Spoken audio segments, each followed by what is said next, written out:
방언 기도가 무의식적으로 입만 움직이는 그런 기도가 되어서는 안 되고, 의식적이고, 기도하는 본인도 내가 지금 무슨 기도를 드리는지 알아야 한다고 합니다. 기도는 하나님께 드리는 것입니다.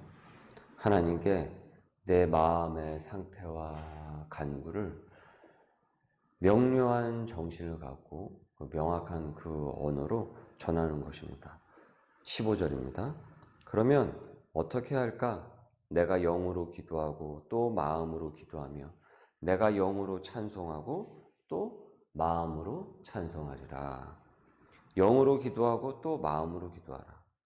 영과 마음을 다해서 이 전인격적으로 기도를 드리라는 것이죠.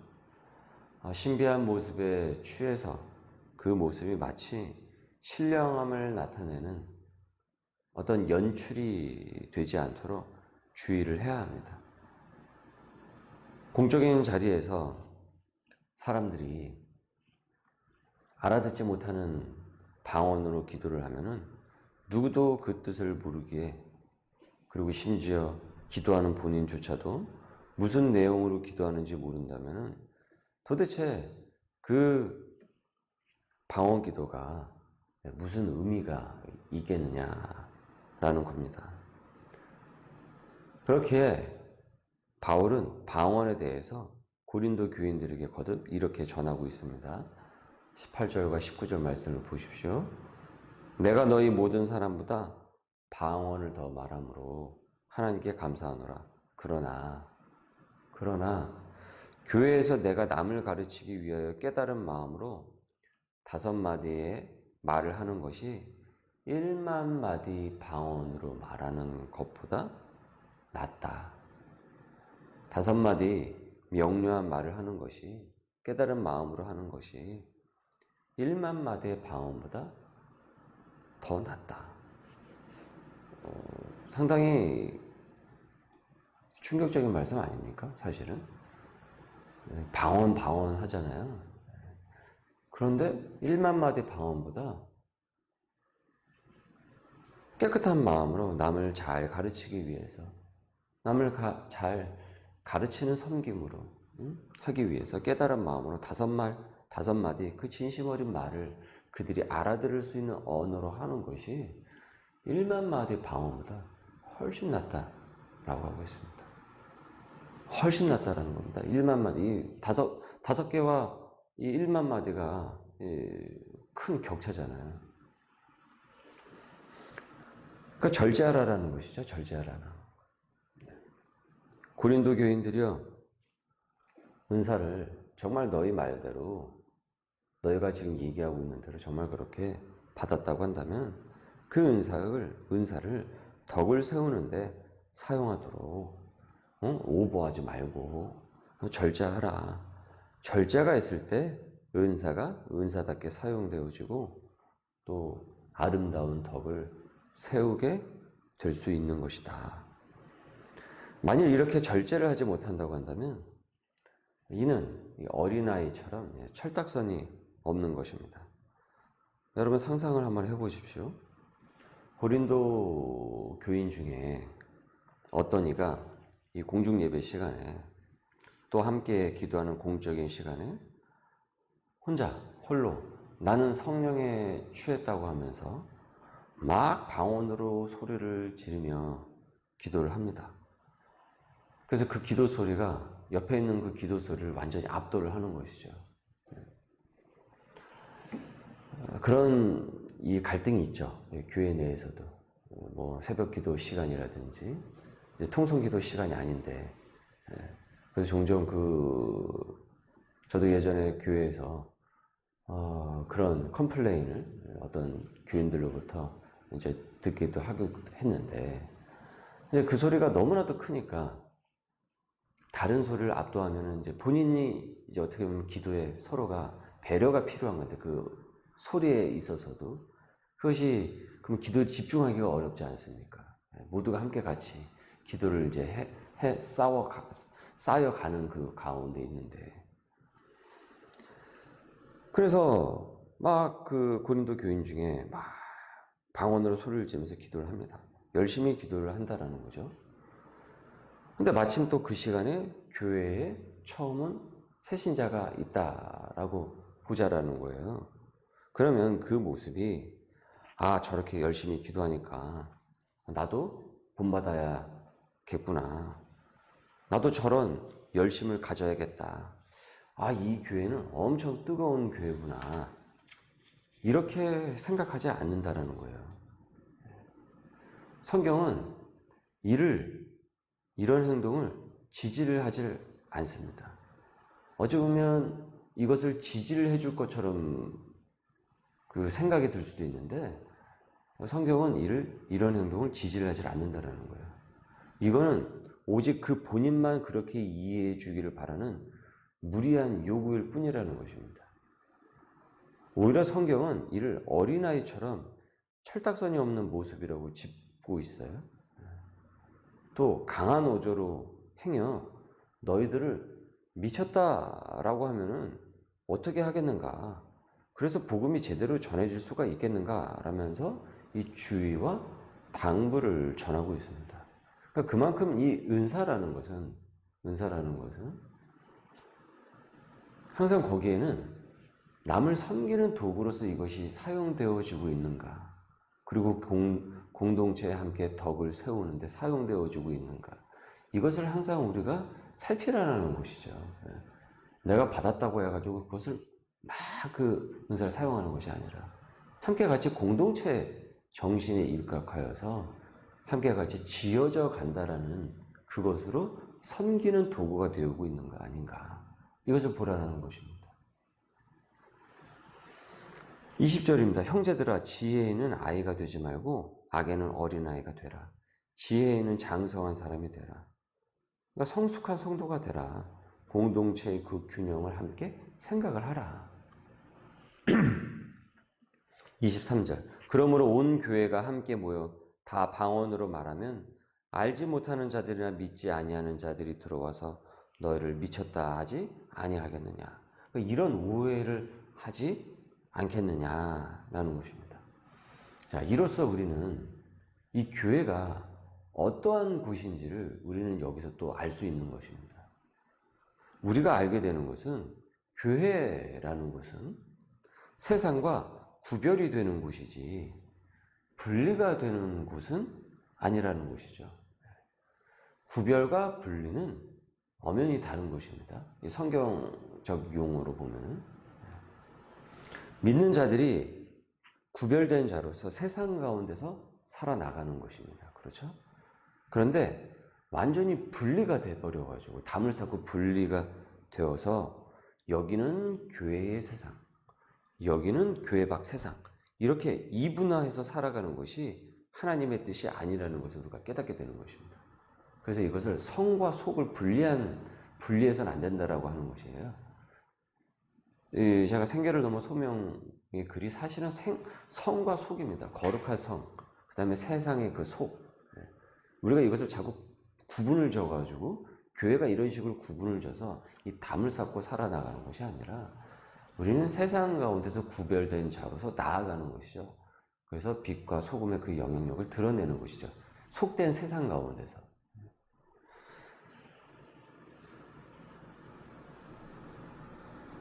왜 우리가 그래야 하는 것입니까?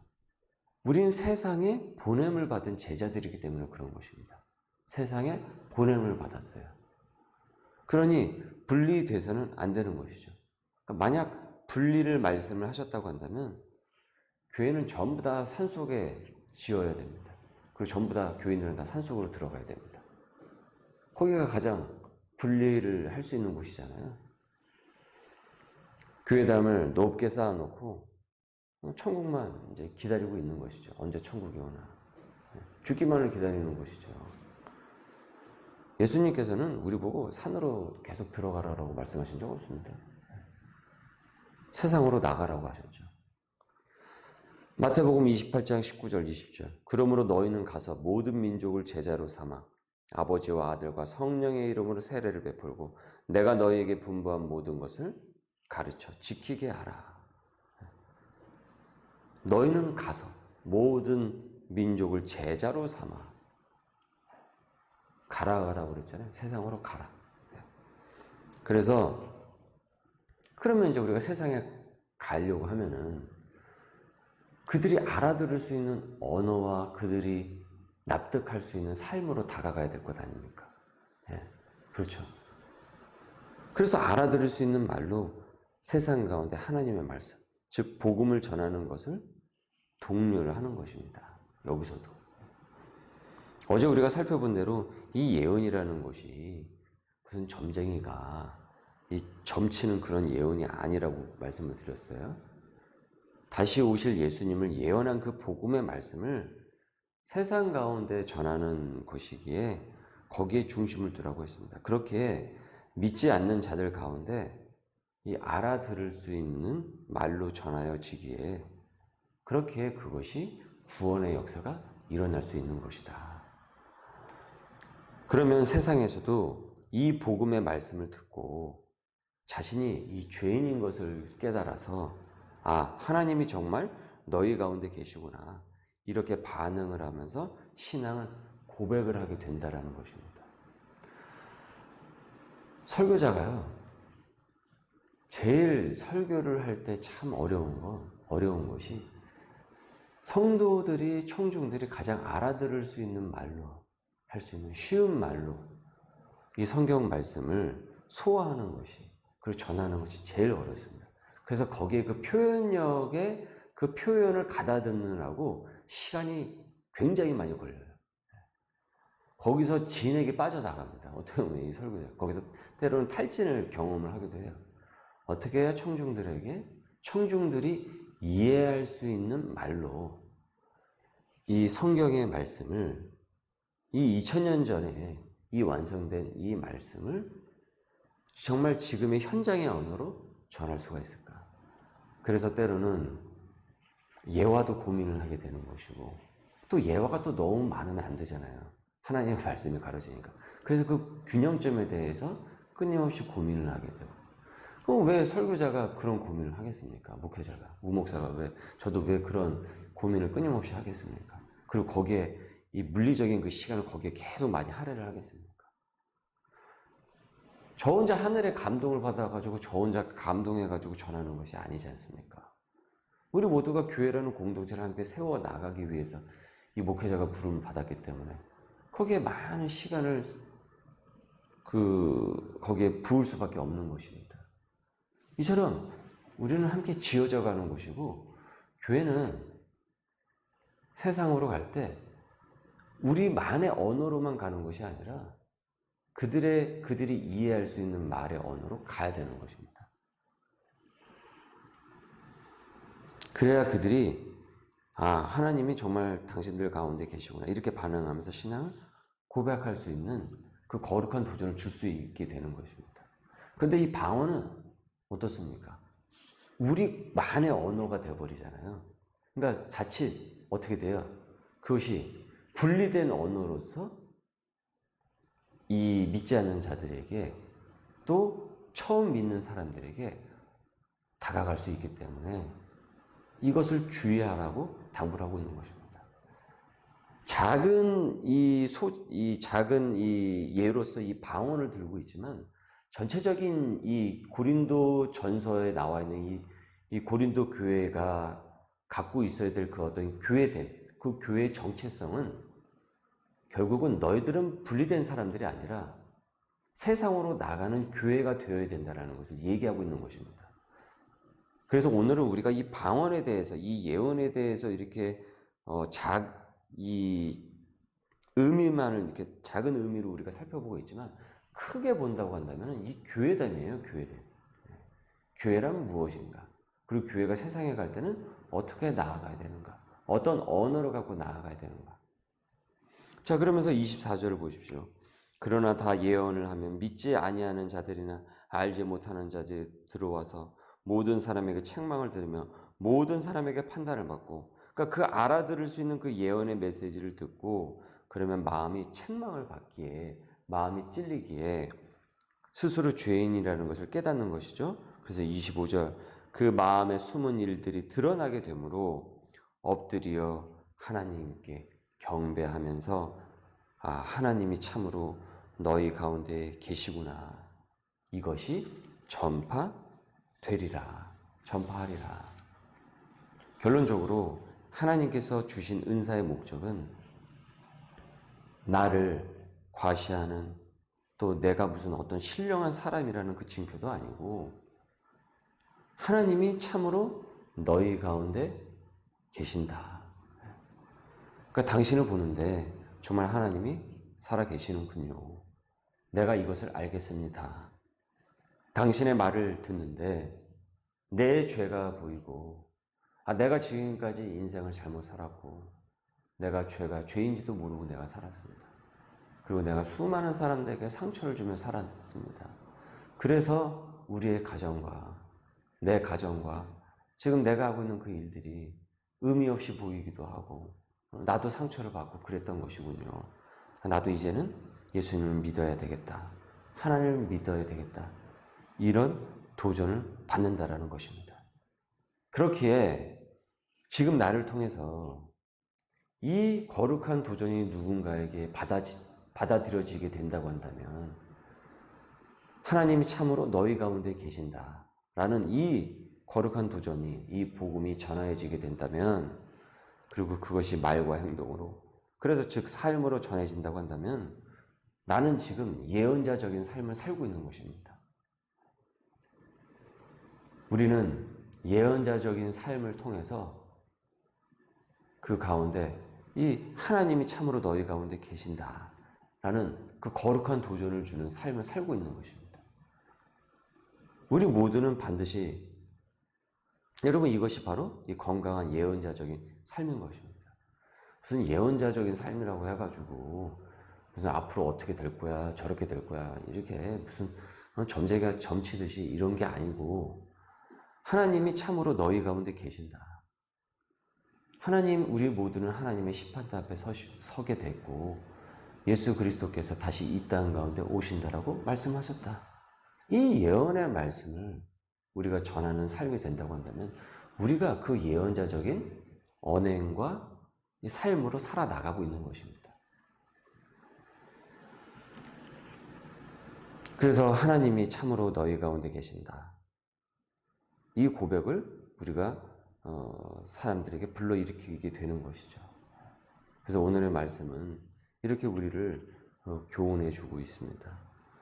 그래서 오늘도 또 누군가가 하나님을 또 예수님을 발견할 수 있고 거룩한 그 도전을 받을 수 있다고 한다면은 그것은 하나님께 더 큰 우리가 영광을 돌리는 것이고 또 나로 인해서 또 그들이 이 하나님의 말씀을, 이 복음을 받아들일 수 있기 때문에 그것이 이 교회를 더욱더 건강하게 또 세워나갈 수 있게 되는 것이죠.